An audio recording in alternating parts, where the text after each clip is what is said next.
Hello students, स्वागत है आपका कक्षा 8वीं की गणित की प्रश्नावली 7.1 और क्वेश्चन नंबर 1 में। निम्नलिखित में से कौन सी संख्याएं पूर्ण घन नहीं है? तो संख्याएं 216, 128, 1000, 100 और 46,656 में से कौन कौन सी संख्याएं पूर्ण घन नहीं हैं? तो स्टूडेंट्स आइए हम हल करते हैं पहले भाग 1 का। भाग 1 में 216 के हम इस तरह से अभाज्य गुणनखंड प्राप्त कर लेते हैं। 216 को पहले हम 2 से भाग करते हैं तो 108 आ जाएगा, 2 से फिर भाग करते हैं तो 54 आ जाएगा, फिर 2 से भाग करते हैं तो 27, फिर 3 से भाग करते हैं तो 9 और फिर 3 से भाग करते हैं 3 और 3 एकम 3। इस तरह से 216 के हमारे यहाँ गुणनखंड 2 गुणा में 2 गुणा में 2 गुणा में 3 गुणा में 3 गुणा में 3। तो आप देखते हैं कि यहाँ पे दो के भी पूरे पेयर में ये तीन बार 2 आया हुआ है तो 2 का घन है। यहाँ पे 3 भी 3 बार है तो 3 का घन है। तो इस तरह से ये पूरा 6 का घन है। तो 216 एक पूर्ण घन संख्या है यह।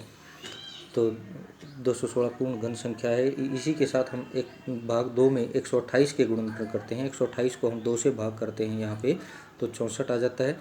फिर 64 को 2 से भाग करते हैं 32, फिर 2 से भाग करते हैं 32 को 16 और फिर 2 से भाग करते हैं 16 को 8, फिर 2 से भाग करते हैं 8 को 4, फिर 2 से भाग करते हैं 4 को 2 और 2 एकम 2। इस तरह से 2 गुणा में 2 गुणा में 2 गुणा में 2 गुणा में 2 गुणा में 2 गुणा में 2 गुणा में 2 यानी 7 बार 2 हमें यहाँ मिलता है। तो हम जब इसके तीन तीन लेकर के पेयर बनाते हैं तो 2 की शक्ति 3 गुणा में 2 की शक्ति गुणा में 2, इस तरह से हमारे पास 2 अकेला बच जाता है। तो यहाँ पे 2 का पेयर कंप्लीट नहीं है, यानी 2 का 3 अंकों का युग्म नहीं बनता है, इसलिए 128 पूर्ण घन संख्या नहीं है। तो इसी प्रकार अन्य भाग स्वयं का हल करने हैं। तो स्टूडेंट्स 1000, 100 और 96,656 के आप पहले गुणनखंड कर लीजिएगा। और जब हम पेयर बनाते हैं तो पेयर में जितने अंकों की कमी रहती है वही इसका आंसर होता है।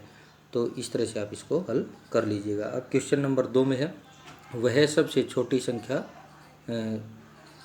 क्वेश्चन नंबर 2 में 1 में जो है जो जिसमें यदि पेयर से फालतू कोई बच जाता है, कोई अंक बच जाता है तो वह पूर्ण घन संख्या नहीं होती है। अब क्वेश्चन नंबर 2 में है वह सबसे छोटी संख्या ज्ञात कीजिए जिससे निम्नलिखित संख्याओं को गुणा करने पर पूर्ण घन प्राप्त हो जाए।